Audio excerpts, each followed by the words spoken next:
Bueno, pues buenas tardes. Bienvenidos a la segunda mesa en este foro de las jornadas, de la quinta jornada en Relaciones Internacionales y Desarrollo Global. En esta mesa tocaremos el tema de mercados financieros, la inversión en los procesos de integración y pues discutiremos varios temas que son relevantes en este momento, dadas las circunstancias con las que hemos experimentado, cambios y reversiones, regresiones posiblemente en términos de el desarrollo de la economía global. Estamos experimentando una etapa donde los procesos financieros también han sufrido cierta volatilidad asociada a estos temores de que hay un mayor proteccionismo. Entonces, esta mesa es bastante pertinente en este contexto. En ese sentido, tenemos una serie de especialistas en el área y la idea es que nos van a exponer estos temas. La mecánica con la que vamos a seguir va a ser similar a la que se hizo en la previa mesa. Esto significa básicamente cada expositor tendrá unos 15 minutos para exponer su tema y luego al final agradeceremos que ustedes puedan ayudar a la retroalimentación de los temas a partir de una sesión de preguntas y respuestas. Entonces, esta sería como que la dinámica que llevaríamos a cabo. Particularmente la primera plática del día de hoy es Economic Partnership Agreement between Mexico and Japan and its impact on foreign direct investment. ¿Sí?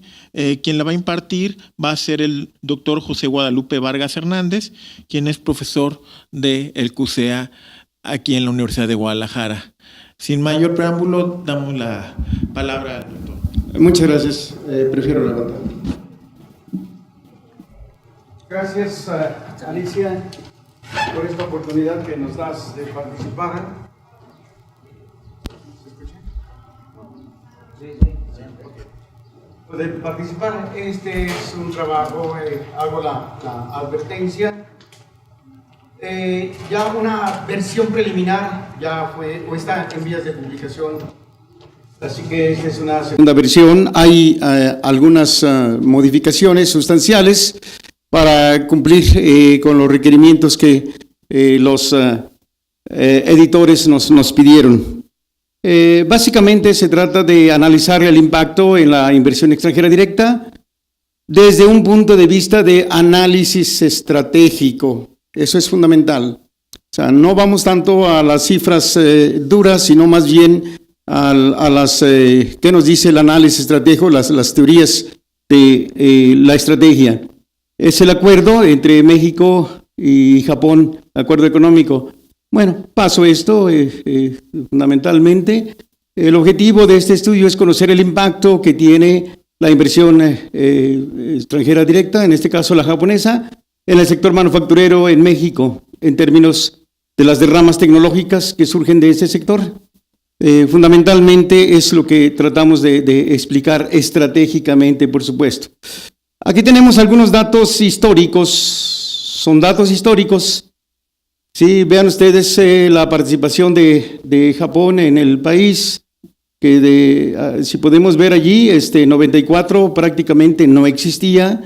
Después en los años previos a firmarse, ya empieza a haber participación en México. Son datos históricos, desde luego, las exportaciones de total de México a Japón para 94 no existían, prácticamente existían, pero no estaban del todo registradas, o al menos no presentaban nuestras fuentes los resultados pertinentes. En 2001 sí ya vemos que ya empieza a ver altamente significativo. También es un dato histórico bien interesante. Como ustedes ven, como la liberalización económica que empezó aquí en México en 86, pero que desde antes empieza a mostrar algunos signos, era para 85 del 11.8 y para 87 del 23.5. En una tabla posterior, que no la presento aquí, pero que sí está en la publicación, para el año 2013 hay que tomar en cuenta el año, es bien importante. Ya se registra que hay un 98%, lo cual es muy dudoso porque cuando nosotros fuimos a analizar los organismos de información como JETRO en Japón, señalan que hay muchísimas barreras. Y es curioso, no solamente, no señalan las barreras estructurales, pero sí las barreras procedimentales. Y algo que surgió, y que lo adelanto de una vez porque es base de esto, la falta de capital social, es decir, de confianza en los negociadores con México, con las compañías mexicanas, sobre todo, y cuando vienen o cuando se trata de venir a hacer inversiones aquí, al menos así nos comentaron los funcionarios, que ese tipo de problemas tenían contractuales y procesales fundamentalmente, no tanto estructurales. Entonces, pues allí sí que discrepan los índices de medición de un país y de otro, y eso pues sí que está dudoso, ¿no? Pero ven ustedes, para 87, los años previos, ya prácticamente la base de los productos con tarifas muy bajas ya era el 92%. Entonces, claro, se reportaron para entonces que México, para el 2013, que ya había logrado el 100%, lo cual otra vez los japoneses dicen que no del todo.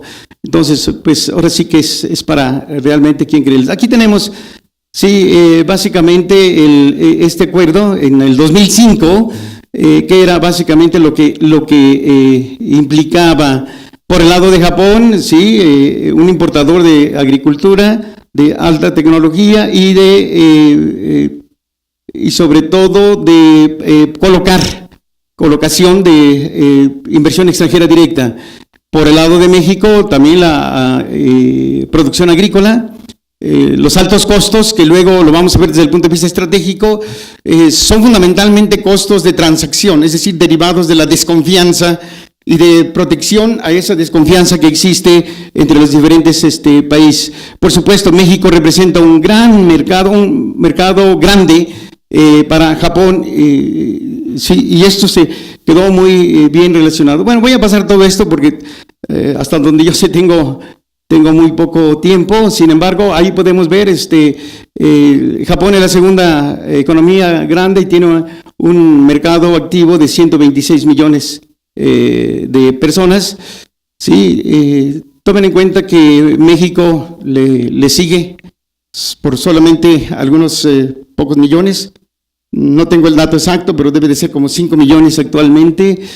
Bueno, estas figuras son anteriores. Por supuesto, fue el gobierno de Vicente Fox Quesada quien en abril del 2005 entró a este acuerdo, a este tratado. Ya se venían haciendo los preparativos, etcétera, para finalmente quedar así. Aquí está algunos estados de la República con datos del 2012 de cómo entró la inversión extranjera directa, sí, en México, por estado fundamentalmente, ¿no? Obviamente es la general, no es necesariamente la de Japón. Vean ustedes que cuando entra Japón, sobre todo en la parte de Japón, ay, Dios mío santo, es muy alta porque Guanajuato es el primer estado, en los datos que tenemos, el que más en los últimos años ha registrado el más alto índice. Bueno, algunos factores que deben tomarse en cuenta son estos: las políticas públicas, las economías de aglomeración, como los clústeres, etcétera. Y ustedes saben, por ejemplo, que Nissan se trajo a sus propios proveedores, la mayor parte de proveedores se los trajo ahora sí en su cadena de valor, porque simplemente no tenía mucha confianza en los proveedores mexicanos.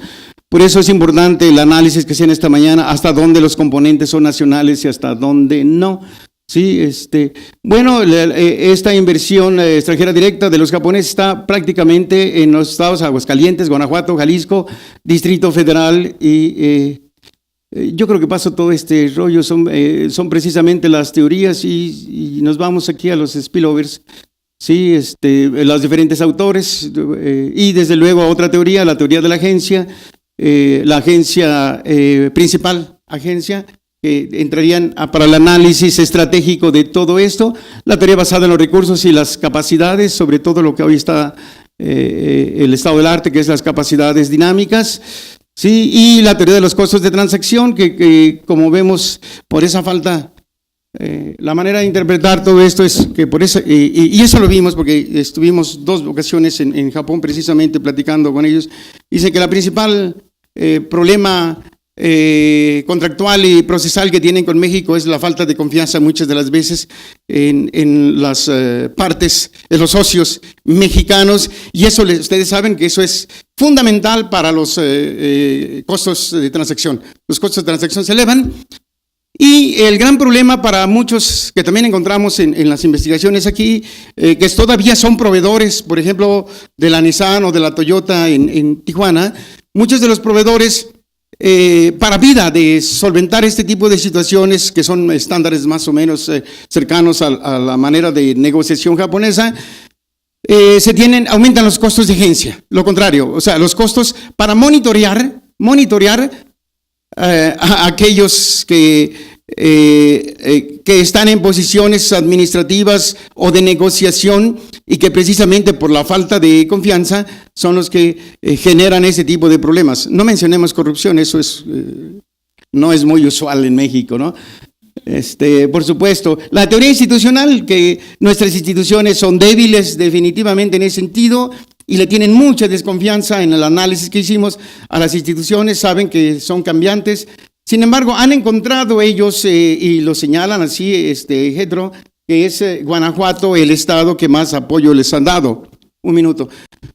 Pero hay que tomar en cuenta que, otra cuestión, en realidad, lo que está haciendo el estado de Guanajuato es no solamente proveerles toda la infraestructura, sino garantizarles estratégicamente que las negociaciones son correctas, y algo más, ofrecerles, sí, el no pago de impuestos por periodos largos, que supuestamente lo recuperan de los trabajadores. Yo creo que aquí no, lamentablemente se me terminó el tiempo, pero hay varios spillovers o derrames, sí, de esto, y hasta donde la tecnología, donde menos encontramos que haya derrames es en la tecnología, lamentablemente. Está muy bien protegida en la mayor parte de los casos, y cuando se trata de una top secret, prefieren mejor traerse su propia cadena de valor. Lo siento muchísimo. Miren, apenas llevo aquí, lamentablemente no hay tiempo.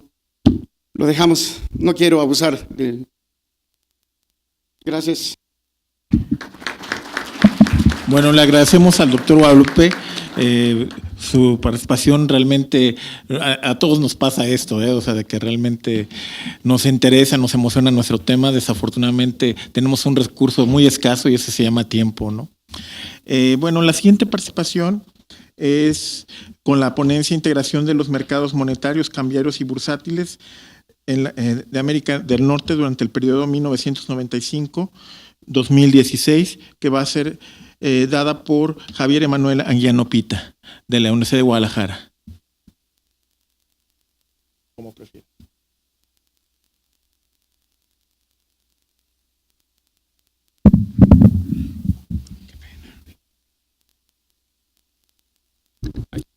Bueno, primero que nada, buenas tardes.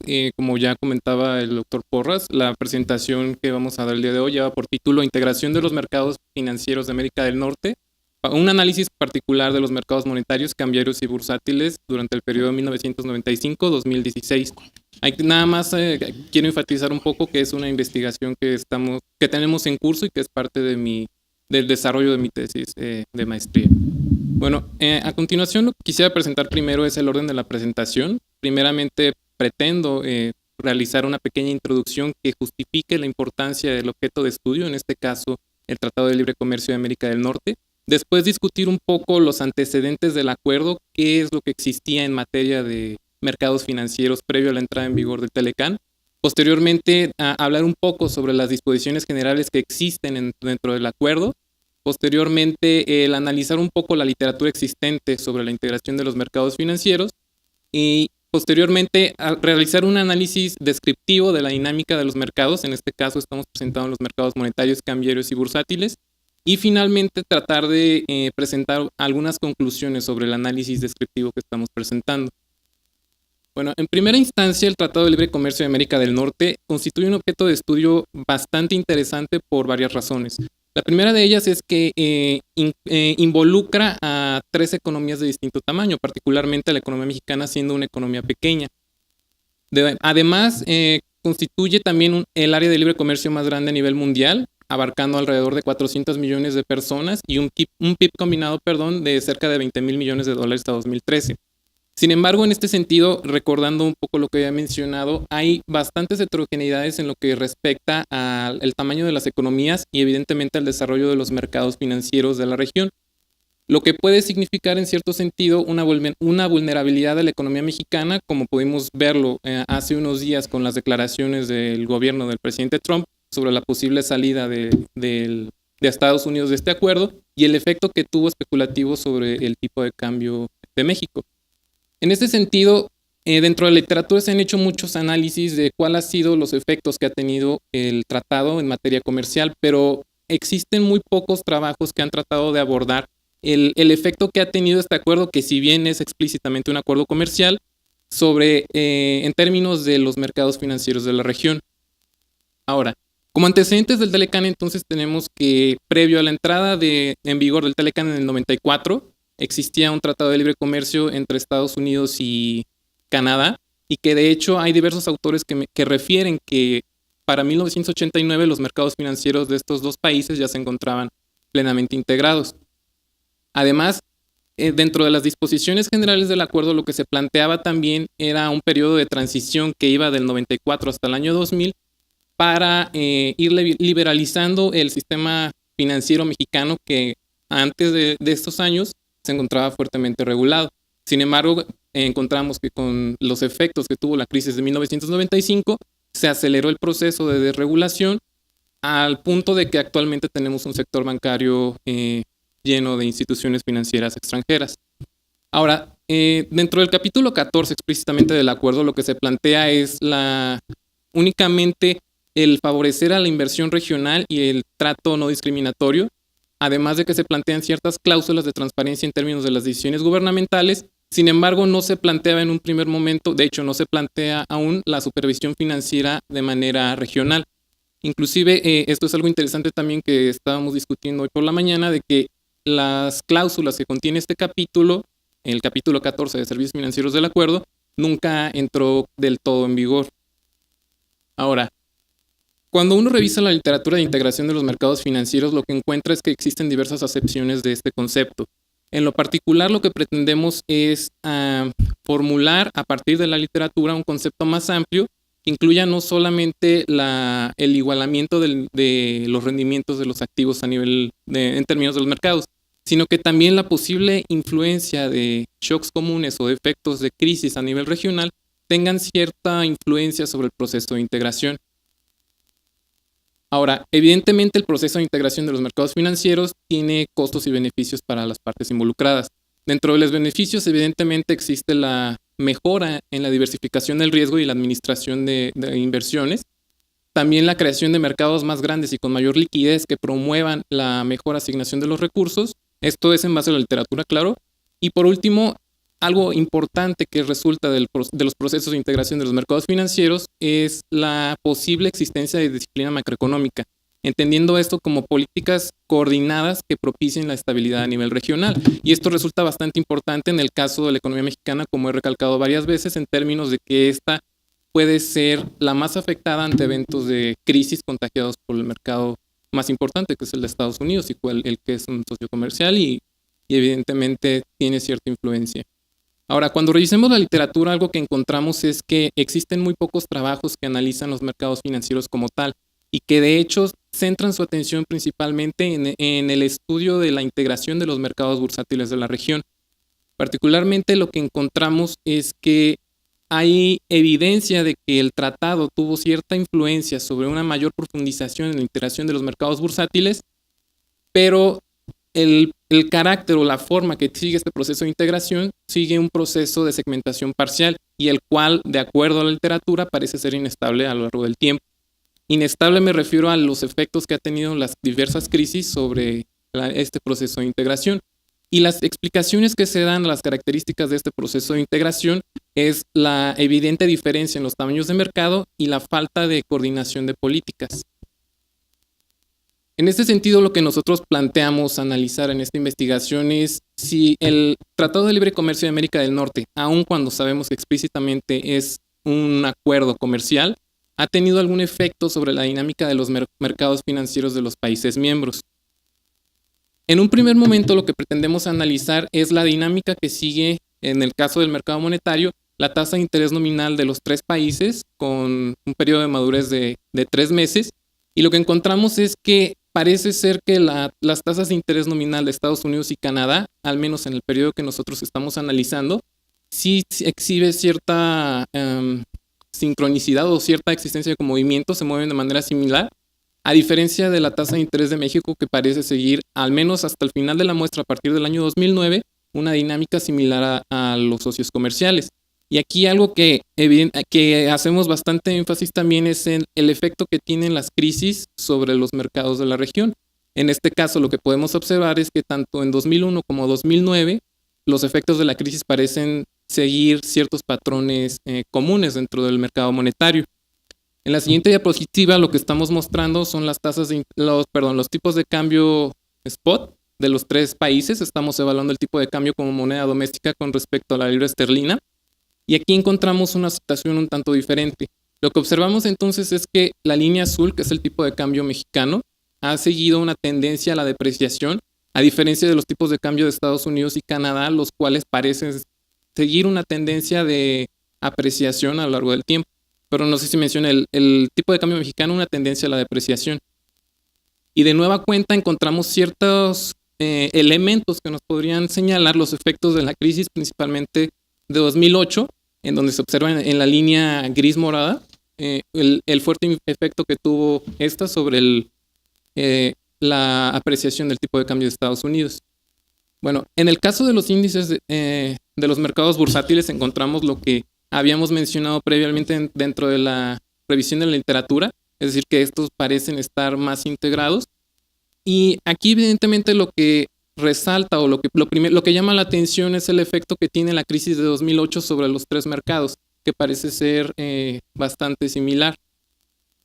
Ahora, como había mencionado anteriormente, un elemento importante que estamos considerando dentro de esta investigación es los efectos que ha tenido las crisis que han afectado de forma común a nivel regional a los mercados que estamos analizando. En este sentido, realizamos una prueba estadística para analizar por cambio estructural, es decir, la existencia de crisis, y lo que encontramos es que la crisis de 1998, que puede estar relacionada con la crisis asiática y con la crisis rusa, la recesión de 2001 de Estados Unidos y la crisis de 2008, ha tenido efectos sobre los 3 mercados de los 3 países que nosotros estamos analizando. Ahora, posteriormente realizamos un análisis de estadísticos de correlación dinámica para tratar de evaluar la fuerza o la relación que existe entre los mercados por pares de países. Y lo que encontramos aquí fue algo bastante interesante, porque durante los periodos de crisis, como dice la teoría, los mercados parecen estar más integrados. Y aquí algo que salta a la vista en el análisis de los 3 mercados, en primer lugar, es que la fuerza de la relación entre los mercados de Canadá y México, de acuerdo a los estadísticos de correlación dinámica, parece ser menor a diferencia de la fuerza de la relación que existe entre los mercados de Estados Unidos y Canadá y Estados Unidos y México. Y algo también interesante que encontramos de estos estadísticos de correlación es el hecho de que únicamente en los mercados bursátiles los estadísticos de correlación son positivos para los mercados de los 3 países. Bueno, posteriormente, como primer medida para analizar la integración de los mercados que estamos analizando, realizamos un análisis de los diferenciales de las tasas de interés real, y lo que encontramos es que en el caso de México, la tasa de interés real con respecto a la de Estados Unidos parece igualarse, mientras que la de Canadá con Estados Unidos parece distanciarse a lo largo del tiempo. Y de igual forma, en el diferencial de los rendimientos bursátiles, lo que encontramos es que si bien estos parecen estar más integrados de acuerdo al criterio que estamos utilizando, de igual forma los efectos de la crisis de 98 y 2008 parecen tener efectos sobre los 3 mercados que estamos estudiando. En ese sentido, las conclusiones tentativas que podemos presentar es que, en primera instancia, las series de los mercados financieros analizados parecen exhibir cierto patrón de movimientos, principalmente los mercados bursátiles, que la existencia de cambios estructurales limita los análisis que se han hecho dentro de la literatura, en tanto que son pocos los trabajos que analizan múltiples cambios estructurales, que la correlación entre los mercados financieros que nosotros estamos analizando tiende a aumentar durante periodos de crisis, que el diferencial de las tasas de interés real de México y Estados Unidos tiende a estar muy cercano a cero, es decir, tiende a estar más integrado este par de tasas de interés, a diferencia de Canadá, y que los diferenciales de los rendimientos bursátiles parecen responder a las últimas crisis financieras. Y eso sería lo que íbamos a presentar el día de hoy. Muchísimas gracias, Manuel. Bueno, nuestra siguiente plática son los cambios en los flujos de inversión extranjera directa por parte de los miembros del bloque de la TPP. Nuestro ponente va a ser Daniel Jesús Caro Cantón, de la Universidad Autónoma de Yucatán.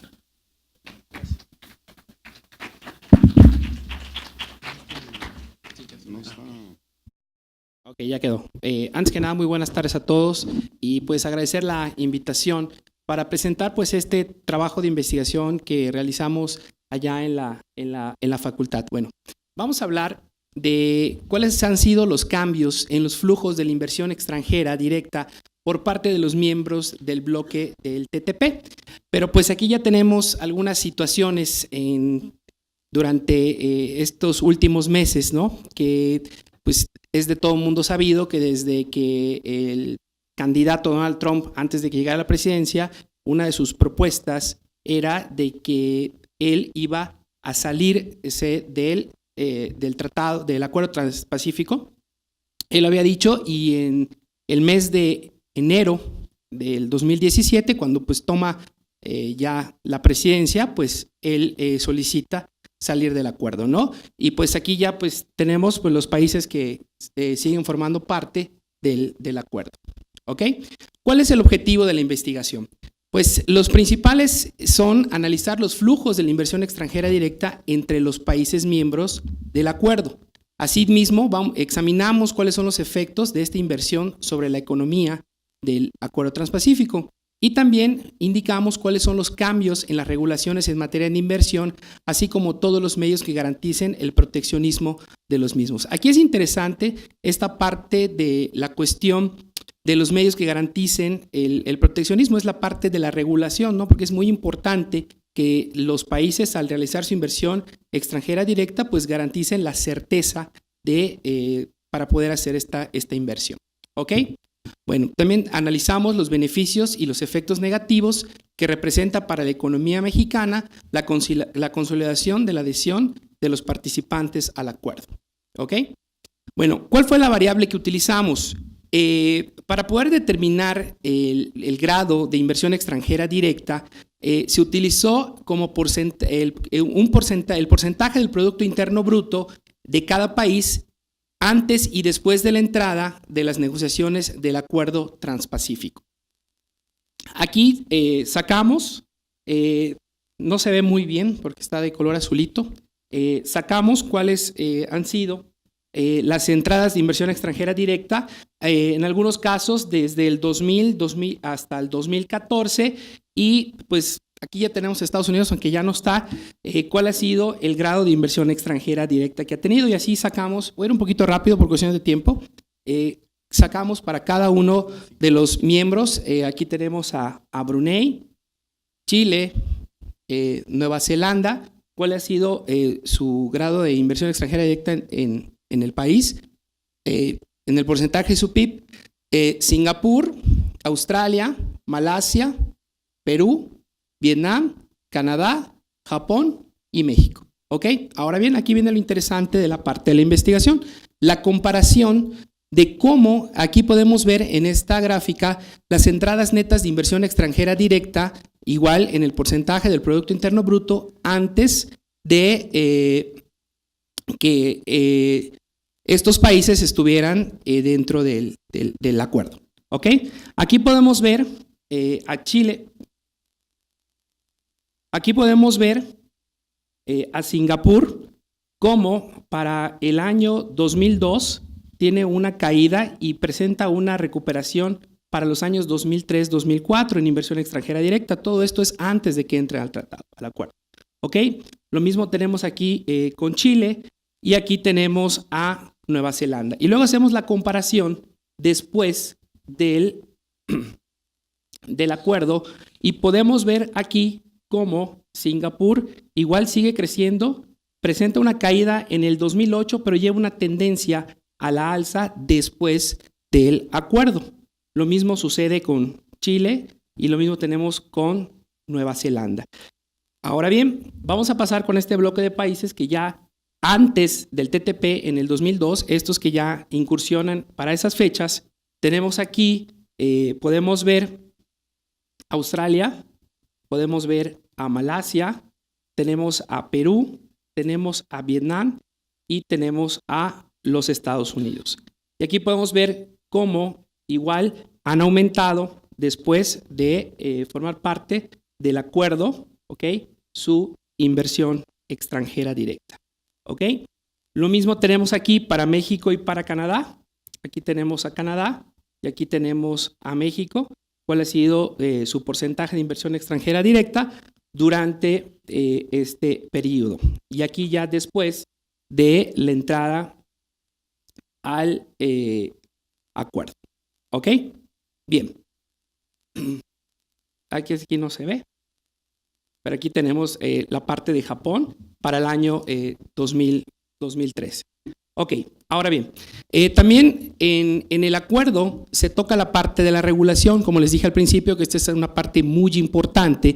Y en el capítulo 9 se garantizan o se habla sobre la parte de las reglas de inversión, se toca el tratado nacional, el tratado de la nación más favorecida y el nivel mínimo de trato, que esto es muy importante, como ya les había comentado, para garantizar la inversión extranjera directa entre los países. ¿Ok? También se habla un apartado sobre la solución de controversias entre los inversionistas y el Estado. Y, no más importante, pues la cláusula de arbitraje para poder resolver controversias en materia de inversión entre los países. Y esto pues garantiza y da certeza a los miembros de la inversión extranjera directa. Y ya como conclusión de la investigación, pues podemos ver que el tratado pues sí favorece a la inversión extranjera directa. Como vimos, los países antes del acuerdo sí tenían inversión extranjera directa, pero han logrado mantener o han crecido esta inversión extranjera directa entre aquellos países. Y aquí podemos ver cuáles han sido los países con mayores beneficios o que han tenido cambios más favorables, ¿no? Podemos ver a Singapur, Brunei, Chile, Nueva Zelanda, Australia, Japón y México. ¿Ok? Y como ya les comenté, pues las regulaciones en materia de inversión pues han ayudado y dan certeza a los países miembros del acuerdo. ¿Ok?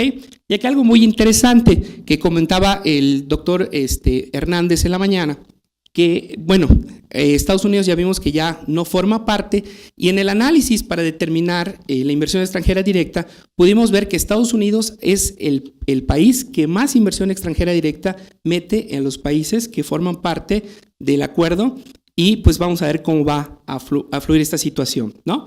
Y por último, pues sí, mejora el panorama para México en materia de inversión. Y como conclusión, podemos ver que el acuerdo sí es favorable para México en cuestión de inversión de extranjera directa. Gracias. Muchas gracias. Agradecemos la participación. A continuación, tenemos la plática flujos y regulaciones de la inversión extranjera directa en el marco de los acuerdos internacionales de inversión y comercio de México, impartida por Priscila Ortiz Gómez de la Universidad Michoacana de San Nicolás Hidalgo.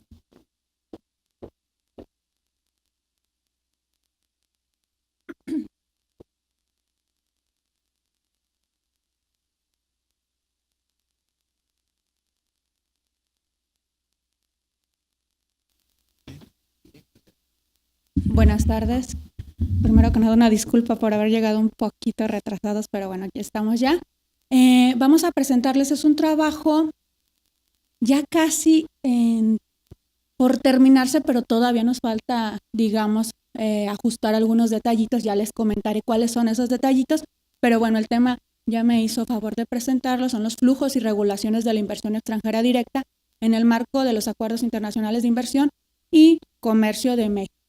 Entonces, bueno, el objetivo primordial pues es identificar y analizar, así como evaluar los flujos de los ingresos de inversión extranjera directa en México, considerados como factores determinantes de acuerdo al objetivo por lo cual fueron creados estos, y como mecanismo de regulación, así como de motivación y atracción de inversión extranjera directa, esto con el propósito de verificar si efectivamente estos acuerdos han cumplido con el propósito, además de otras variables. Ya sabemos que existen muchas variables de tipo económico, político, social, cultural, etcétera, pero queremos ver de manera particular qué tanta incidencia, si realmente han contribuido a que la inversión extranjera directa se incremente en México, como para poder concluir si estos acuerdos realmente están cumpliendo con su objetivo.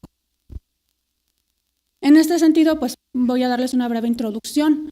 Se dice que actualmente pues el comercio y las inversiones mundiales son reguladas por diversos acuerdos comerciales unilaterales, bilaterales, multilaterales. Ya esto sabemos que no es nuevo. Los países cada vez implementan mayores impulsos, así como protección, medidas de protección a sus países para que los inversionistas pues quieran realizar mayores inversiones en estos países. Entonces, algunas de las medidas que se han regulado o que se han implementado en los países precisamente es estos acuerdos, las firmas de estos acuerdos internacionales, tal como son los tratados de libre comercio y los acuerdos de promoción que son los APRIS. Bien, aquí en esta gráfica pues únicamente mencionarles cómo ha ido evolucionando lo que son las inversiones. Se ve un poquito borrosa, pero esta línea que alcanzan a ver un poquito se refiere a la evolución de la inversión extranjera directa en el mundo. Y ya las demás pues es de los países desarrollados y de los países en desarrollo, así como los países en transición. Aquí lo que vale la pena detectar es que pues definitivamente la inversión extranjera directa que se mueve a nivel mundial pues responde ante los cambios principalmente de tipo económico, las crisis y cuestiones que realmente impactan en este tipo de inversiones, en las empresas que realizan este tipo de inversiones. Y por más que en los últimos años hemos visto que los países en desarrollo han contribuido con un mayor flujo de inversiones, aún así son los países desarrollados los que siguen teniendo una mayor participación a nivel mundial.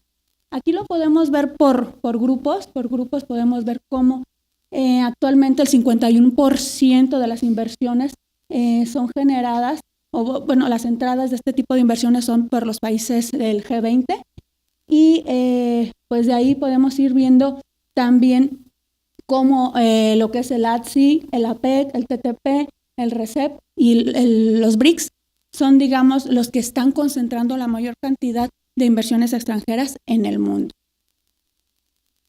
Bien, en el caso de México, bueno, ya sabemos que es uno de los países que se consideran mayores inversores, no solamente en América Latina, sino en el mundo. Ocupa el lugar 15 entre los 20 principales. Y bueno, eso se ha debido gracias a las políticas enfocadas a una economía todavía más abierta, y actualmente pues sabemos que tiene una gran cantidad de tratados de libre comercio. De acuerdo a la Secretaría de Economía, tiene 12 tratados de libre comercio con 44 países y 32 acuerdos de promoción y protección recíproca de inversiones, que son los APRIS, que ya les había mencionado. Y bueno, también algunos otros acuerdos, 9 acuerdos de comercio, de lo que es dentro de lo que es la ALADI y demás, ¿no? Hay una serie de acuerdos y de tratados que tienen que ver con el comercio y las inversiones, o referente a ciertos productos o ciertos servicios, en los cuales pues hace que México se encuentre dentro de estos países con mayor apertura.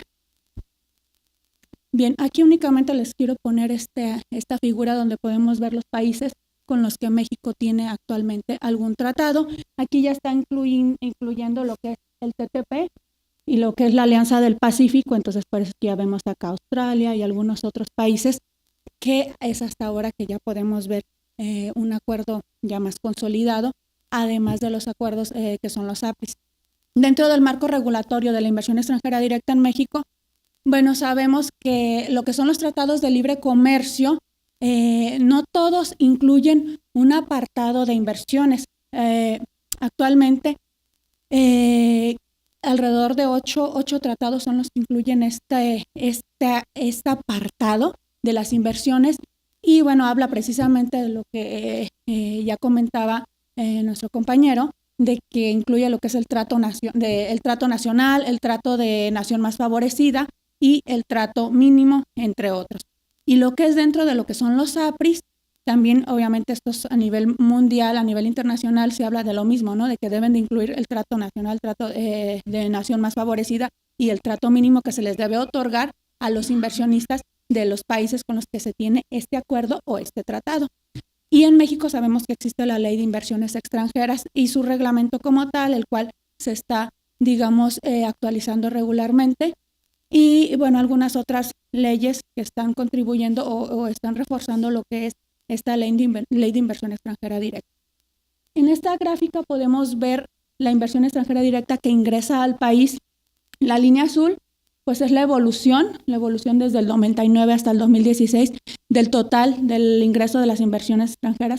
Aquí estamos hablando de miles de millones de dólares y digamos en precios corrientes, y yo creo que por eso también se ve tanto cambio, pero también sabemos que responde demasiado. Obviamente, al ser un país tan abierto, responde también mucho a los cambios, a las crisis, a las, digamos, situaciones que están sucediendo a nivel internacional, y tampoco, pues, no es novedad que digamos que depende demasiado de Estados Unidos. No por algo Estados Unidos, pues, es el emisor de más del 40-45% de las inversiones que ingresan al país, ¿verdad? Y las otras líneas, pues, habla precisamente de las cuentas entre compañías y nuevas inversiones y así. Pero bueno, yo creo que ahorita la que nos interesa más resaltar es precisamente la evolución que ha mostrado.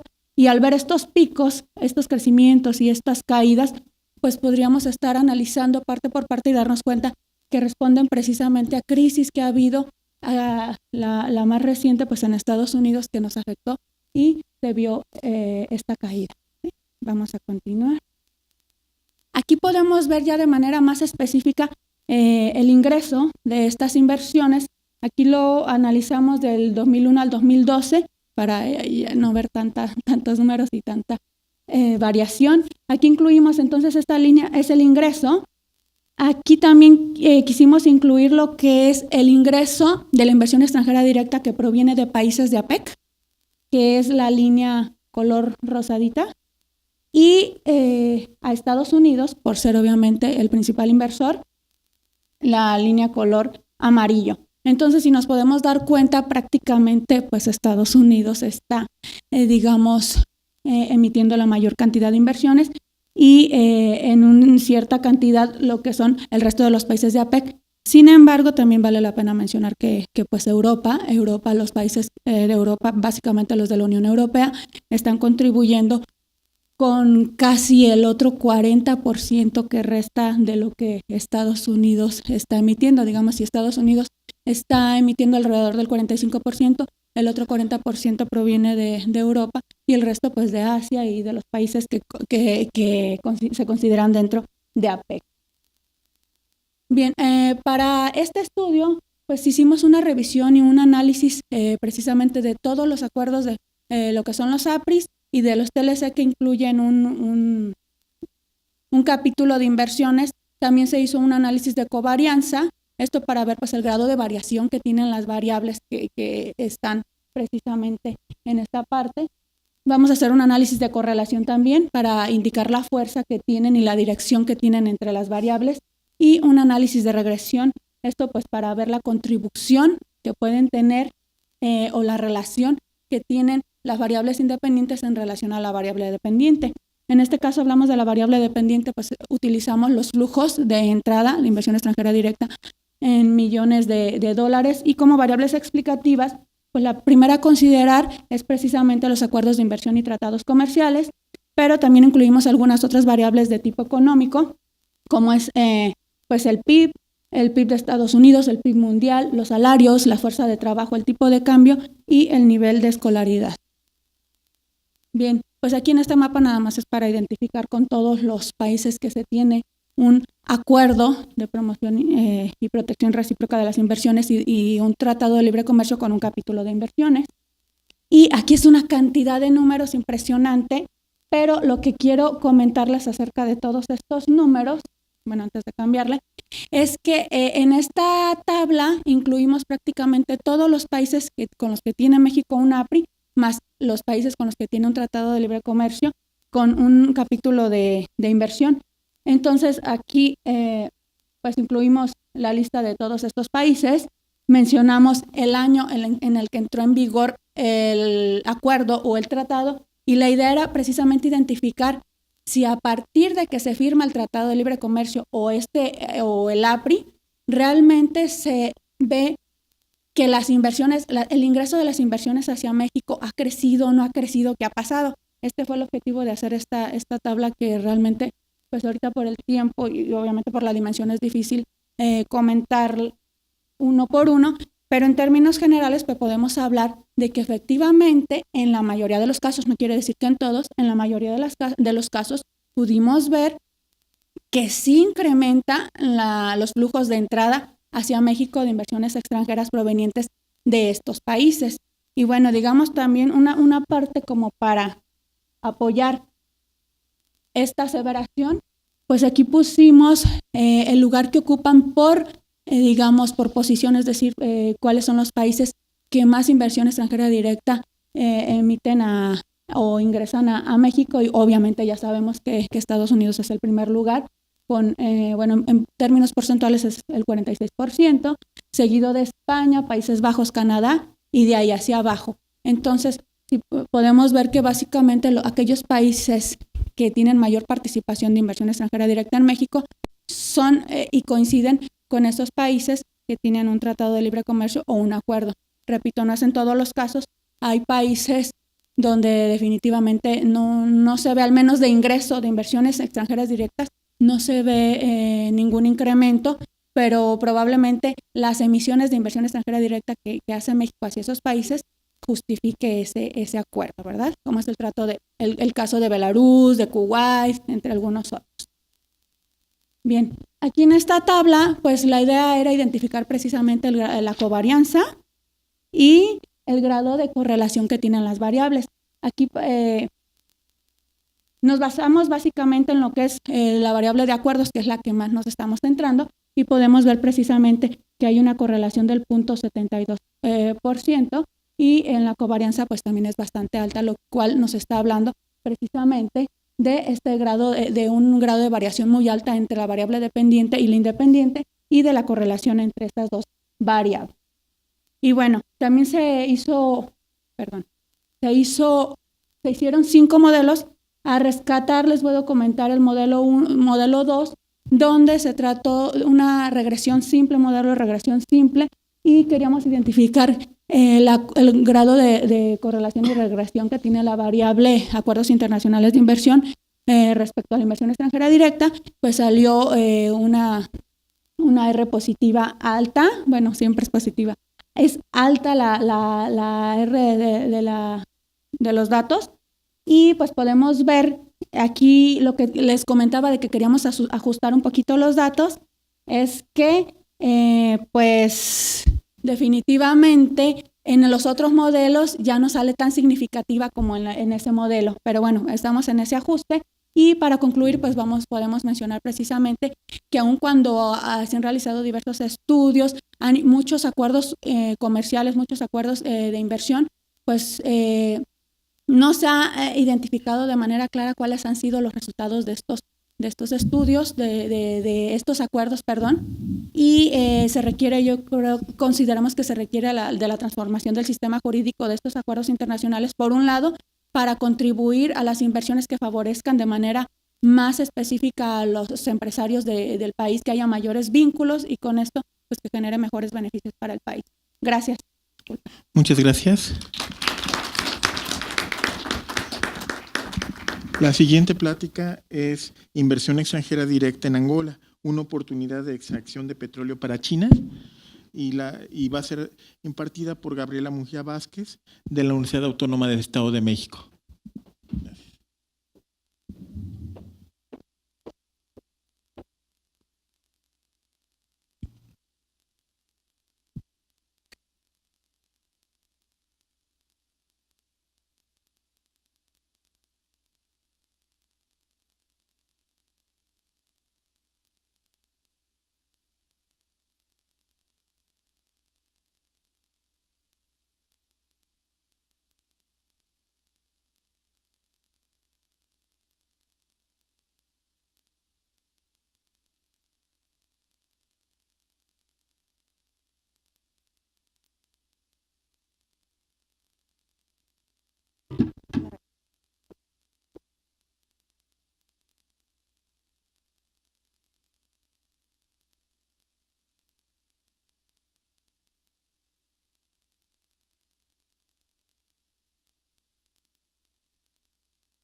Buenas tardes, vengo de la Universidad Autónoma del Estado de México y me gustaría hablar de lo que es la inversión extranjera directa en Angola y prácticamente el objetivo de esta investigación es pues denotar de alguna manera si sería una oportunidad de extracción de petróleo para China. Algo que hoy hemos hablado y hemos tocado mucho precisamente en las mesas ha sido China, una constante y que vaya, muchos le tememos y yo más bien le diría hay que aprenderles cómo se han diversificado, no solamente en primera instancia recibir todo lo que es la IED, sino que ahora ellos se dan esta oportunidad inclusive ya de trasladarse a otros países. En primera instancia hablemos un poquito de la situación de inversión extranjera directa, la parte de los principales productos exportados de Angola y una parte de análisis y discusión precisamente. Como bien hablamos, África, normalmente muchos de los investigadores se dedican a hablar de Europa, del ECAN, mis compañeros lo han hecho, del Tratado de la Unión Europea, o Sudamérica y Centroamérica. Pocos hablamos de lo que es África. ¿Qué podemos trabajar con África si todo el mundo sabemos que es un continente que prácticamente está o contiene la herencia que ellos llaman en ocasiones maldita de los recursos naturales? Solamente tienen recursos naturales y así lo mencionan ellos en muchos aspectos. Y cuando volteamos hacia África lo hacemos para decir, bueno, vamos a extraer materias primas y solamente, que es lo que más podemos hacer en esta parte. Hoy hablamos precisamente de que el 85% del Producto Interno Bruto, precisamente de lo que es Angola, está basado en la extracción tanto de petróleo, como lo que son precisamente algunos minerales, y minerales, vaya, preciosos. Un poquito de lo que es la ubicación geográfica de Angola, que precisamente nos dará esta perspectiva y esta visión de por qué es importante la parte de, en primera instancia, África para China, y la otra de por qué estar invirtiendo hoy en día en este continente, sobre todo en la parte de infraestructura, en la parte de creación de hospitales, en la parte de creación de empresas precisamente extractivas, educación. El Producto Interno Bruto, como bien lo mencionábamos, ha crecido a partir de lo que es el 2007. Sin embargo, desde 1993 nosotros ya detectamos a través de este análisis lo que es la inversión precisamente de China en el continente africano, a través de proyectos muy diversos, y que ha venido precisamente con la parte de una liberación precisamente a partir de lo que es los años 2000 de estos países africanos. Empezamos a ver que Angola, si lo vemos precisamente con datos de la UNTAC, ya está teniendo una tendencia alcista y lo vemos precisamente que a partir de lo que es del 2003 ya tenemos un incremento del 9% de esta inversión en Angola. China, ¿cómo se ha sumergido precisamente en este continente africano? Bueno, lo ha hecho a través de, en 2006, por ejemplo, está invirtiendo ya en el sector petrolero, en la parte de Sudán, en la parte de Nigeria, cerca precisamente también de lo que es la cuestión de infraestructura en transporte. Para muchos será repetitivo, pero la creación, por ejemplo, de una línea ferroviaria para sacar el producto, la materia prima y ellos estar precisamente transformándola, es un punto medular. En primera instancia, como bien lo mencionaban mis compañeros, muchos de las inversiones, precisamente me llamaba la atención cuando mencionó Japón, ha traído todo lo que es su cadena de valor, ha traído todos sus proveedores. China en primera instancia llega a África y llega precisamente con esta cuestión. Con toda su gente traslada a personal chino, inclusive lo coloca para hacer esa infraestructura de ferrocarriles, para construir edificios, para construir escuelas, para construir hospitales. Posteriormente, en un proceso de 10 años, él empieza a capacitar al personal precisamente de Angola en primera instancia para que ya sean ellos los que le den continuidad a los proyectos de inversión. Algo que en muchas ocasiones nosotros lo criticamos, llega la inversión extranjera directa a Latinoamérica y no aprovechamos esa cuestión de capacitación. La de quedarnos con la tecnología, el poder nosotros ver más allá. Solamente hemos apostado, y lo platicábamos en la mañana con la doctora Alicia, apostarle a creación solamente de empleos. Pero ¿qué hay detrás? ¿Qué más podemos nosotros explotarle a esta inversión extranjera directa, si fuese la palabra?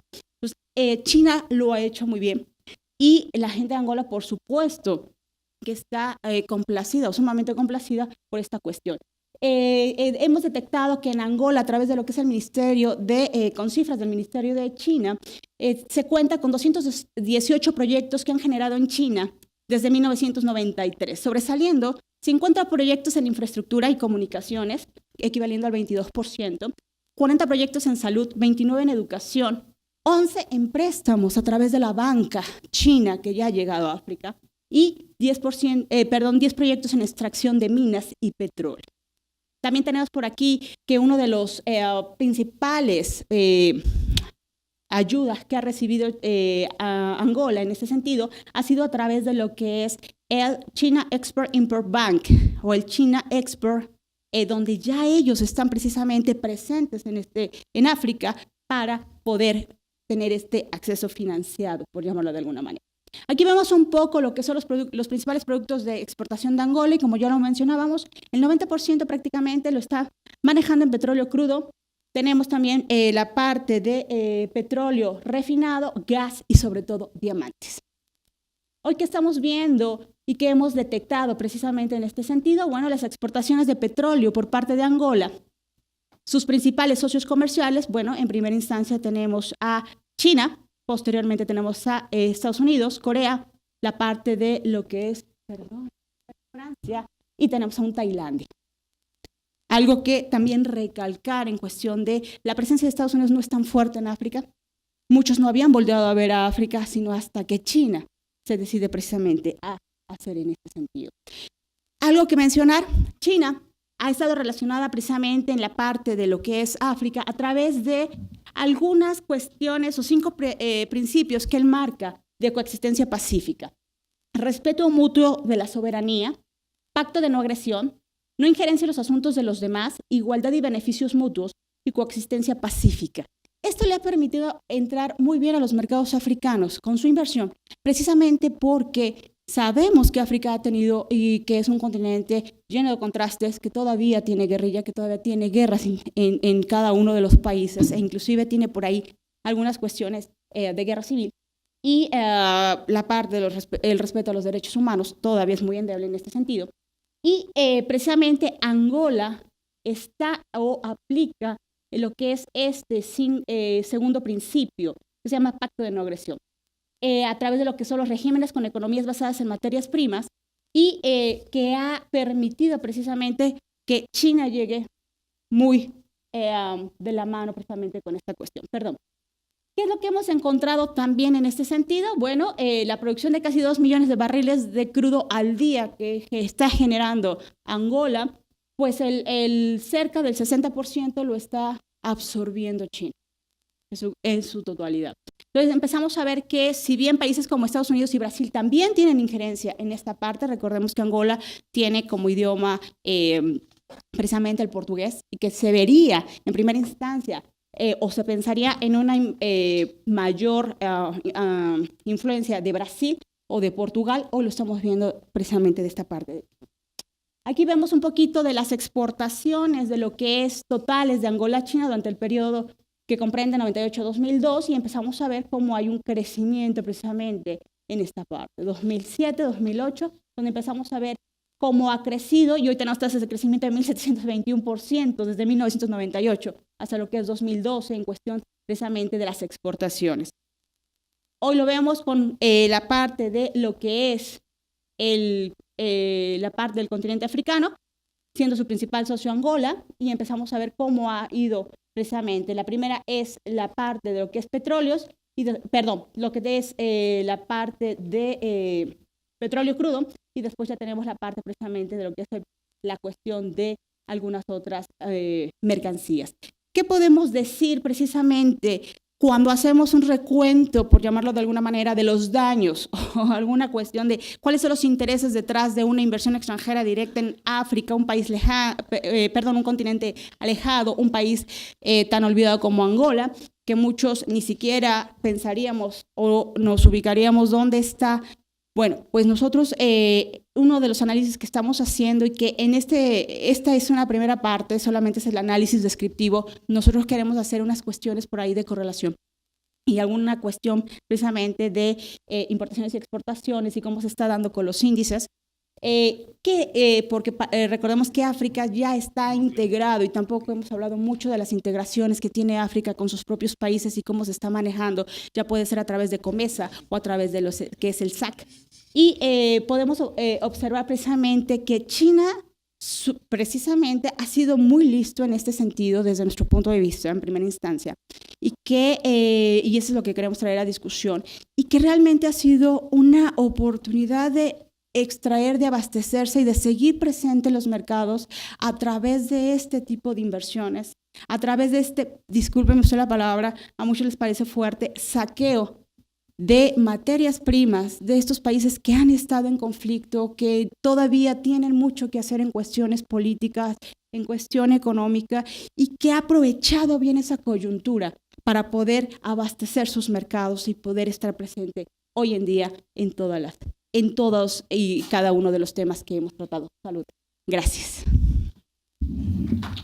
Muchísimas gracias por la exposición.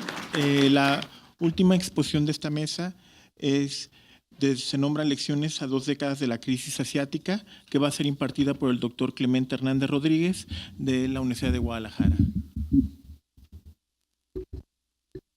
Bueno, permítanme agradecer la oportunidad y el foro.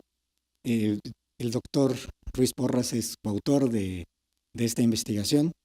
Entre las cosas que quiero aportar esencialmente, quiero verlo desde 2 perspectivas. Desde la perspectiva de internacionalista, que de entrada ya nos va dando una idea de qué cosas buscamos los que estamos en el área, y desde la perspectiva de especialista en estadística y mediciones de fenómenos cuantitativos. Primero, desde la perspectiva internacionalista, déjenme decirles esto. La crisis financiera asiática se apoderó de países del sudeste asiático el 2 de julio de 1997 y empezó en Tailandia. El baht tailandés se devaluó en forma precipitosa y con eso aumentó el temor de desastre económico en la región. Los primeros que se vieron afectados fueron Malasia, Indonesia y Filipinas. Por eso el mapa es muy interesante. Pueden ver que están en la vecindad del epicentro de la crisis. Después, ya no tan cercanos, pero todavía con una cultura confuciana similar, vienen Taiwán, Hong Kong y Corea del Sur, que fueron los siguientes impactados. Y esa crisis regional, para octubre de ese año, ya se había vuelto una crisis global. Hablando de crisis, es importante que entendamos que si le vamos a llamar algo global, tenemos que entender que la globalización ha tenido periodos, de entre los cuales no quiero abundar en el primer proceso, en la primera fase de globalización y en la segunda, pues quedan en la historia, sino en la tercera fase del proceso globalizador, que es la que nos ha impactado, donde hay una alta movilidad de capital, hay una alta movilidad de trabajo, hay un alto libre comercio, hay un rezago en instituciones globales que se comprueba precisamente por erupciones como esta, o irrupciones de crisis como la que ocurrió en el sudeste asiático, y el hecho de que la mayoría de las instituciones nacionales hasta ese momento eran muy similares. Para continuar con el tema, las crisis llegaron para quedarse. Y aquí el problema no es cómo evitar las crisis, sino cómo manejarlas. De hecho, a mí se me hizo muy curioso. Una ocasión estando en Cato, que es una organización de análisis teórico y estadístico en California, ellos decían, México fue el gran innovador en 1980 con la crisis de deuda y después con la crisis dual, que tenía que ver con crisis bancaria y crisis de balanza de pagos al mismo tiempo. Y sí es cierto, si ustedes lo ven ahí en crisis internacionales, el 1 y el 2 tienen que ver con México esencialmente y Latinoamérica. La 2 fue crisis europea, sobre todo una que se dio en Turquía y en Ucrania. La 5 es la crisis financiera rusa que afectó al rublo, que ya nos venía diciendo que algo andaba mal en la Unión Europea. Otras crisis que ha habido son la de Brasil y Argentina, a finales y principios de siglo. Y la crisis mundial más, que nos impactó mucho a nosotros fue la que empezó en 2007, aunque sus evidencias se hicieron ver en octubre del 2008, ¿no? La famosa crisis hipotecaria en Estados Unidos. Y ya en términos menos directos, la crisis europea o del euro, con Portugal, Irlanda, Italia, Grecia y España, ¿no? Los famosos PEGs en 2011-2014, crisis que todavía no se alcanza a resolver. Es interesante por qué menciono esto, porque las crisis no las vamos a poder evitar, pero sí podemos llegar a administrarlas. Y en ese contexto es que veamos lo que pasaba en el 97. Nada era mejor para el escenario internacional. Había un crecimiento económico mundial, China ya estaba apuntalando, había una integración mundial, sobre todo en comercio y flujos financieros, y los tigres asiáticos o los dragones asiáticos, como se les llegó a llamar en su momento, tenían mucho comercio y muchos flujos financieros, había una elevada liquidez e infravaloración del riesgo. Había mucho riesgo, pero había hambre por invertir, así que los capitales llegaban a tasas de interés o de rendimiento muy bajos. La inflación real estaba controlada, aunque era elevada para nuestros estándares. El promedio de la inflación de aquella época era 9%. Ahora hablar de 9% de inflación, nos ponemos a temblar, ¿no? Porque estamos acostumbrados a niveles abajo del 5%. Y fue una época dorada para el sector financiero. Pero si ustedes ven esta diapositiva, lo mismo podríamos estar diciendo para el 2007. Y para el 2011. Es decir, previo a las crisis parece ser que hay una bonanza. De hecho, dicen que en el ojo del huracán parece que la tormenta se ha calmado, ¿no? Pero es simplemente porque la parte más delicada es la que sigue. En ese contexto, quiero volver a la esencia de la crisis. La esencia de la crisis es lo que todos sabemos: gastar más de lo que se gana.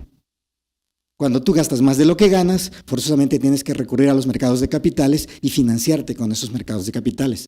Y curiosamente, también tiene un ingrediente hipotecario, porque en la parte central de la capital tailandesa, que es Bangkok, el metro cuadrado en 1997 llegó a cotizar en $1,500 por metro cuadrado.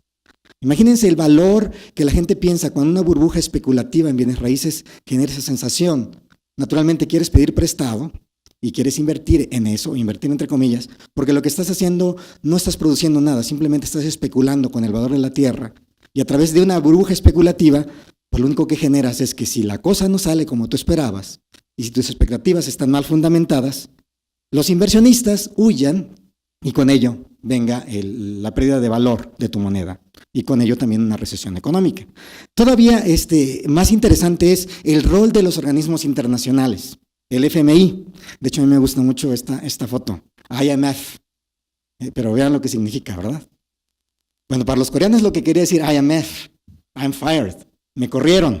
¿Por qué? Porque en esencia lo que el FMI hizo cuando la crisis explotó fue que liberalizó el sector financiero. Dijo, quiten las restricciones de capital, mantengan altas tasas de interés para que atraigan más inversiones y capital. Fijen su moneda contra el dólar o usen un tipo de régimen mixto, controlado, para tranquilizar a los inversionistas. ¿Consecuencias? La crisis se profundizó todavía más. Es decir, el FMI, que es el supuesto curandero, ¿verdad? El brujo de las finanzas, el que va a venir a resolvernos los problemas, es el que causa que la enfermedad todavía se aletargue y se profundice más. Y en ese contexto es que vale la pena que de repente hablemos de qué cosas hay de particular en esta crisis. Uno fue su amplitud. Empezó afectando a los países asiáticos, pero luego se extendió. No solamente afectó a los países que menciono, también afectó a Filipinas. También le impactó a Japón, y al impactar a Japón le impactó a Estados Unidos, y al impactar a Estados Unidos nos pasó a pegar a toda Latinoamérica y todos los países emergentes. Y en ese contexto es que impactó la vida de las personas, empobreció en grandes porcentajes de población en el sudeste asiático, que tiene alta densidad poblacional. La velocidad también fue muy profunda, pero fue muy rápida. De hecho, lo podemos asemejar a un nadador que de repente está en el mar y ya no sabe qué hacer. Lo mejor que puede hacer es cargarse con todo el peso al fondo para tocar fondo y salir rápido, ¿verdad? Y en ese sentido, podemos decir que el FMI usó la receta clásica de empujarlos para que se pudieran, al tocar fondo, pudieran salir más rápido. Y en la parte del dinamismo, tuvo implicaciones no solamente de tipo económico, sino también social y político. En el lado positivo, por ejemplo, el famoso gobierno corporativo llegó a Asia. Y entonces el corporativismo y las buenas prácticas corporativas empezaron a hablarse, sobre todo en Corea, en Japón, en Hong Kong, en Singapur, en Australia, en todo lo que es Australasia. Y cambios políticos. Por ejemplo, Suharto, que era el presidente de Indonesia, cayó precisamente por culpa de la crisis del 97. Ahora, en la parte estadística. Qué bonitas cosas ven aquí, ¿verdad? Se ve que es fácil predecir esto que está ahí. Digo, si fueran cuestiones lineales, ¿verdad? Cuando yo doy la clase les digo, vean estas cosas. Digo, con la excepción de China, que se ve que es un escalón, ahí es fácil predecirlo. Digo, por ejemplo, Hong Kong se ve muy complejo, demasiada volatilidad, igual en el caso de Japón, igual en el caso de Singapur. Un poquito Indonesia y Taiwán tienen un comportamiento más claro, y Corea del Sur, Malasia y Tailandia tienen un comportamiento similar. Pues estas son al menos 9 de las economías impactadas por la crisis, y estos son los tipos de cambio que se dieron en la década de 1990 al 2000. ¿Por qué? Para hacer historia y tratar de ver qué pudieron haber hecho los analistas de aquel momento. Si ustedes me preguntan a mí, ¿qué hubiera yo hecho si hubiera estado en ese momento en la crisis? Hubiera usado el arma que estaba más potente en ese momento. En 1982, Robert Engel generó o creó los modelos ARCH, modelos autorregresivos en la heterocedasticidad condicional, que determinan un patrón de comportamiento estadístico de la varianza. Para los que son financieros, varianza es riesgo, varianza es rendimiento. Entonces, después de la aportación de Engel en los 80s, llegó Bolerslev con los GARCH, Nelson con los E-GARCH, Guriot y Sonakian con los T-GARCH, Ding, que de hecho es el apellido, luego lo sé que es asiático, Parch, Engel y Bolerslev, ya se dan cuenta que estamos mezclando a los dos iniciales, con los iGARCH, y en el 97 los BAR-GARCH. Sí, o sea, ya es una mezcla de los vectores autorregresivos dentro del proceso del riesgo. ¿Cuál es la clave de estos modelos? Considerar información pasada y la volatilidad observada como explicación del presente, y por lo tanto, si tenemos datos del presente, proyectarlos para predecir el futuro. Mi pregunta obvia es, ¿por qué modelar la crisis asiática con la familia GARCH? Primero, los mercados financieros y cambiarios tienen mucha volatilidad y no es posible reproducirla fácilmente. Entonces, el efecto contagio de las variables financieras está precisamente en ese riesgo. Se ha contrastado ya en forma empírica el hecho estilizado de que en este tipo de mercados, los financieros, los movimientos de fuerte intensidad vienen acompañados de otros de igual naturaleza en un momento dado. La intensidad puede reducirse, puede aumentarse, puede ser más larga, puede ser más corta, puede ser simétrica, puede ser asimétrica, puede ser potenciada, puede ser debilitada. Y todos estos hechos exigen que las funciones sean no lineales, que tengamos que meter cosas más complejas, de ahí los E-GARCH, que son los exponenciales, o los iGARCH, que tienen que ver con los logaritmos y por eso precisamente con procesos de integración. Y el carácter asimétrico de la respuesta ante un evento, sobre todo el manejo de la información financiera, valoraciones a la alza o a la baja, sobrevaloraciones o infravaloraciones de rendimientos esperados, puede ser modelado, al menos teóricamente. En ese contexto, aplicando estas ideas de los modelos GARCH, lo que hicimos ambos coautores fue plantear series de los rendimientos. ¿Por qué no series de los tipos de cambio? Porque los tipos de cambio no nos decían nada. ¿Por qué no series de los logaritmos? Porque solamente nos decían las tasas de crecimiento. Nos tuvimos que ir a las primeras derivadas de los logaritmos, que ya son los rendimientos y que capturan este fenómeno de riesgo, ¿verdad? Y propusimos tres dentro de la familia de los ARCH, los GARCH, los T-GARCH, los E-GARCH y los PARCH. Ahora, lo interesante de esto es que para seleccionar el mejor modelo utilizamos el criterio de Akaike y nos da consistentemente el mejor modelo para la serie. Vimos toda la serie del 90 al 2000, lo pueden ver aquí en esta parte del panel, ¿verdad? Aquí, en esta parte del panel. Ahí es toda la década. Pero sabíamos bien que esto era errado en términos estrictos, porque no todo era lo que en econometría llamamos bondad de ajuste. No todo tenía buena bondad de ajuste, entonces requerimos partir la muestra en dos, precrisis, postcrisis. Y lo que nos muestra es que en muchas de las ocasiones la modelación debiera de haber cambiado, precisamente por este cambio en el espíritu del mercado. El espíritu del mercado financiero. Y ustedes lo pueden corroborar visualmente. ¿Qué consecuencias o qué lecciones nos deja la crisis? Las primeras consecuencias de la crisis fue que los países aprendieron que si debes de tener un colateral, un garante. A eso le llamamos reservas internacionales. Entonces, aumentas tus reservas internacionales como protección contra posibles ataques especulativos. Y eso lo hicieron Japón, India y Corea del Sur. Es interesante, India no fue impactado directamente, pero aprendió de la lección, ¿verdad? De hecho, también nosotros lo hemos aprendido. Una de las variables que más cuida el gobierno mexicano es las reservas internacionales. Incluso ahora que ha habido ataques especulativos contra el tipo de cambio, el gobierno tiene mucho cuidado en no sacar todas sus reservas a defender el valor de la moneda. Brasil, Rusia e India, así como muchos países del sudeste asiático, empezaron a debilitar sus monedas. Significa, no solamente devalúes debido a que venías fijo o tienes un tipo de cambio impuro o deprecies, sino que una vez que ya estás ahí, mantente subvaluado. ¿Por qué? Porque subvaluado eres más barato. Si eres más barato, vendes más. Si vendes más, mejora tu cuenta corriente. Es decir, tu balanza comercial tiene un superávit. Eso es bueno para ti. Y entonces eso te permite que gracias a ese excedente de reservas se llama esterilizar. Agarras todas esas ganancias y las metes a reservas. Y al tener más reservas puedes enfrentar cualquier ataque especulativo debido a tu endeudamiento. Lo interesante es, ¿realmente tenemos reservas internacionales en metales? Y la respuesta es no. Lo que tenemos es reservas internacionales en documentos tasados en dólares. En pocas palabras, compramos deuda de Estados Unidos. Esto llevó a un financiamiento creciente de bonos del Tesoro de Estados Unidos que permitió que las burbujas inmobiliarias en Estados Unidos crecieran y también permitió que Estados Unidos tuviera una bonanza bursátil. Problema es que la crisis del 97, 10 años después, les truena en las manos a Estados Unidos porque gracias a toda esa transferencia a reservas internacionales, los TVs les permitieron solventar o financiar el problema de su déficit. Bueno, el problema en su sector real, que era en el sector inmobiliario. ¿Qué lecciones nos deja desde la perspectiva de administración del riesgo? Que debemos de corregir las asimetrías macrofinancieras, que debemos de tener una visión integral, supervisión macroeconómica, ver más lo que llaman los fundamentales, regular los flujos de capital. A mí se me hace muy interesante que siempre hablamos de inversión extranjera directa como si fuera una panacea, pero es un problema, porque estás recibiendo dinero que no es tuyo.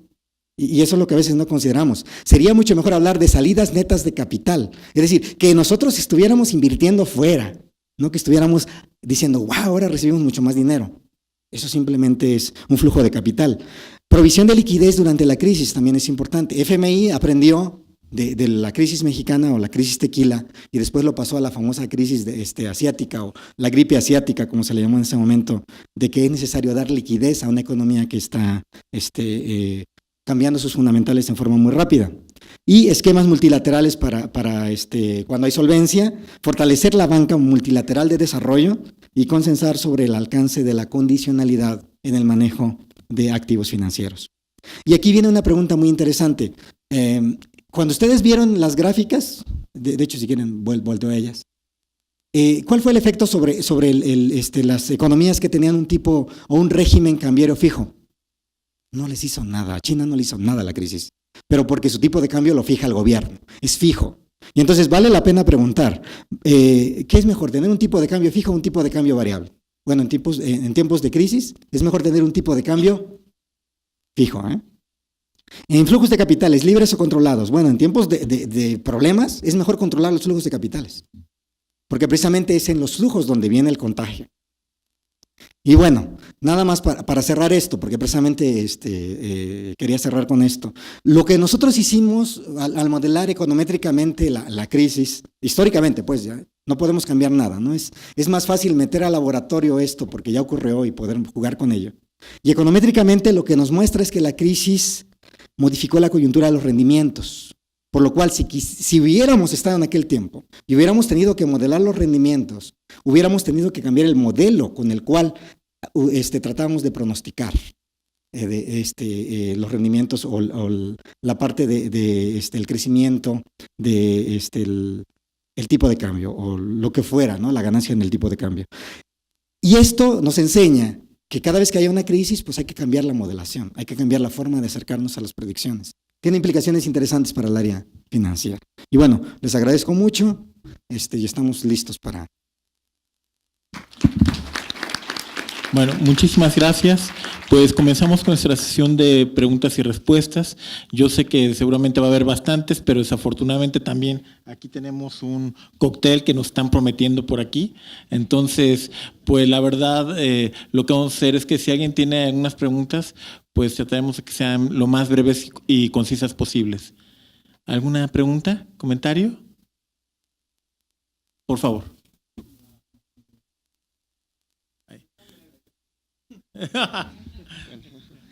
Hablando de todo este problema de Trump, la renegociación del Tratado de Libre Comercio, se ha hablado de ciertas soluciones para no depender tanto de Estados Unidos. En el caso del primer expositor, usted habló un poco de la relación de México con Japón, y pese a que se puede llamar buena, usted comentó que hay mucha desconfianza hacia las instituciones mexicanas, tanto como al empresario mexicano, sobre todo por los temas de corrupción. Uno de los empresarios de la primera plática mencionó la corrupción como incluso un tema de cultural aquí en México, en partes de Latinoamérica, pero pues en México. Entonces la pregunta sería, ¿cómo se puede cambiar esta imagen del empresario mexicano en países donde no se tiene tanta confianza como en Japón, siendo indispensable esto en los negocios? Porque pues para hacer una inversión no es solo porque se puede o porque se quiere, también es sobre la seguridad y la confianza que te tengan.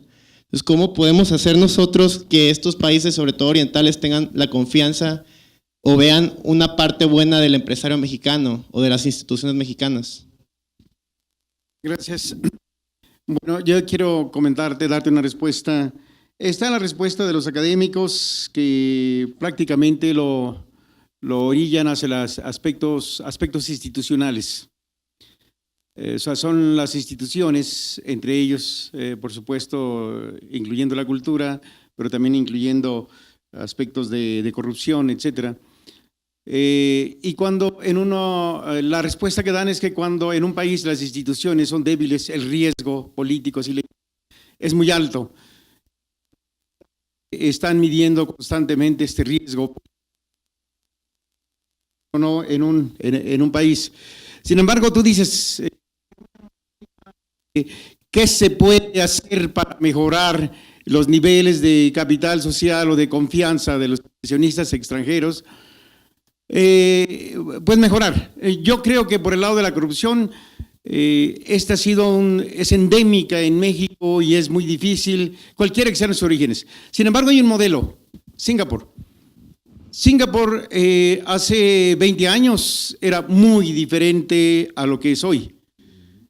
A mí me sorprendió mucho ver en una esquina muy transitada la única leyenda que vi en Singapur, en una de las avenidas más transitadas, que en una esquina anunciaba, tenga mucho cuidado, porque aquí ha habido en el último año 2 robos de carteras sacados de las bolsas. Y dije, ¿en un año 2 robos de carteras?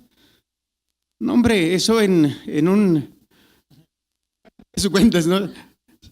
Efectivamente, aquí en el CUSEA incluso ha habido, ustedes lo saben, robos, ¿no?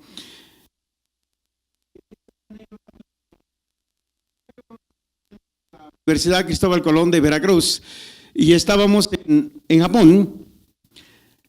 En el tren, ella se percató de que le faltaba la cámara. Cuando bajó, le había dejado un asiento. Y entonces se asustó porque era de buen valor, y le dije, y la solución fue correr rápido al oficial que estuviera cerca. El oficial dice, no se preocupen, espérense aquí, en un ratito se les traen.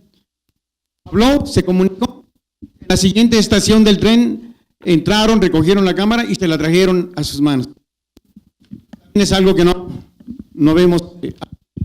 No quiere decir que no haya personas que definitivamente tengan ese nivel de cultura, pero es lamentable lo que a cada rato nos está pasando, ¿no? Bueno, entonces, la respuesta que da Robinson, por ejemplo, en ese libro de ¿Por qué las naciones fallan? Dice, no es la cultura. Pone el caso de Nogales, Sonora de este lado y Nogales del otro lado. Dice, ellos dicen, separaron los 2 autores exactamente en la frontera, y miraron hacia el sur y miraron hacia el norte y dice, ¿por qué las desigualdades en desarrollo? Y empezaron a cuestionarse. Les recomiendo ese libro, se llama Why the Nations Fail, ¿por qué las naciones fallan? Y dice, no es la cultura, porque los dos lugares tienen antecedentes de la cultura hispánica, así le llamaron ellos. No es la geografía tampoco, porque igual es la geografía del otro lado, etcétera.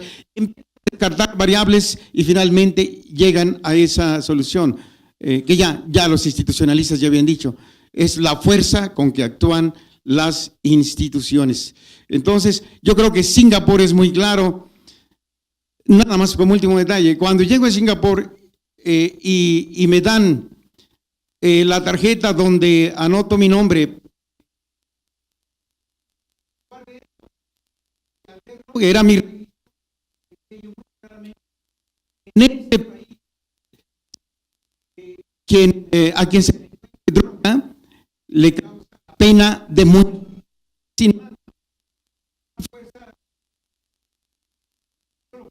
Ustedes, todo el... Después tiene que entregar a la salida, dice muy claramente esa leyenda. ¿Sí? En este país es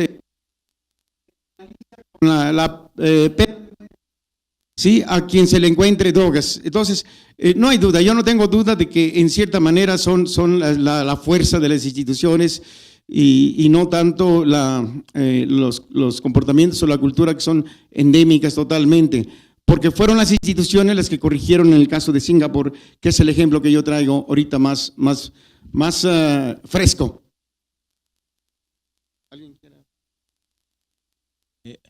¿Alguna otra pregunta, perdón?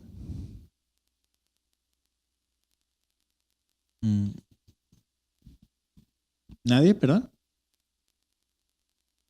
Ok, bueno, pues dado que por lo que veo ya estamos ahí con la hora del cóctel, bueno, pues debemos declarar cerrada la mesa. Muchas gracias por su participación y lo más importante, pues se agradece que sea un público selecto, que eso siempre es agradable. Muchas gracias.